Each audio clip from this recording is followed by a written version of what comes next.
3A and 3B. You're going to be creating new documents for both of them. So the way you do this is you go into Photoshop. So if you do not have Photoshop open, you would click on the PS icon over here, and then it would open. You're going to go to File menu. All your menus are at the top of the screen. So you're going to click on File, New, or if you like keyboard shortcuts, Command N. Okay, this is the new window box.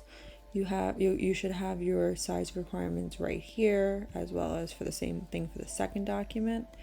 So for 3A, you're going to name it PS activity.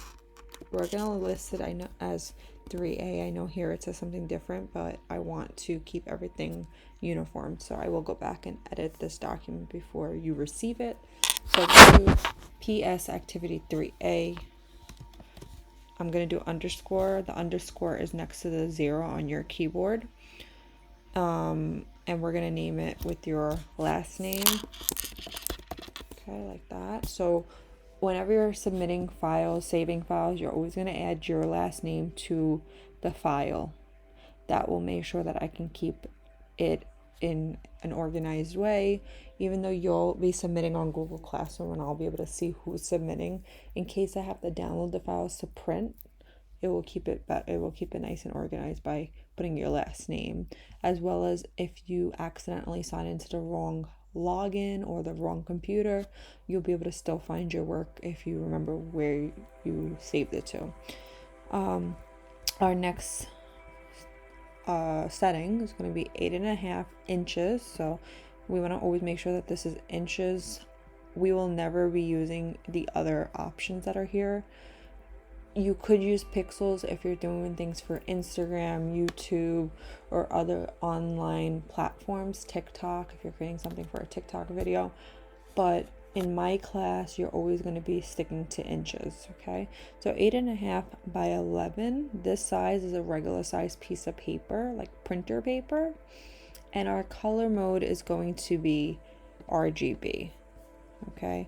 I'm just double checking. There's no resolution listed here. Usually, if we're not printing it, that's why our color mode will be RGB. We're gonna stick to 300, even though 300 is for high quality files. I would like you guys to usually use 300, unless I say it doesn't matter. But in most cases, I want it to be 300 in case we decide, or you decide that you would like to print something we're working on. Okay, so everything else will stay the same. We're going to press create. And this is all you had to do for activity 1. Okay, now you're going to go to file, save as. Okay, so again, you should make sure your name is correct.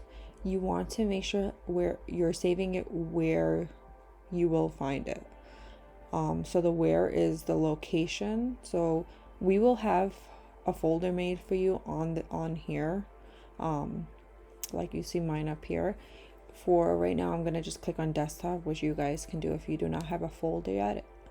So you'd click desktop, format should say Photoshop. Okay, Photoshop is our normal way to save our files, whereas large document format, which you just saw, is for if you're having many pages or a very heavy file. Okay, and then you would press save. Okay, you just press OK to this and it will save. Usually if it's a big file or a heavy file, it will show you at the bottom here. Because there was nothing in it, it saved automatically.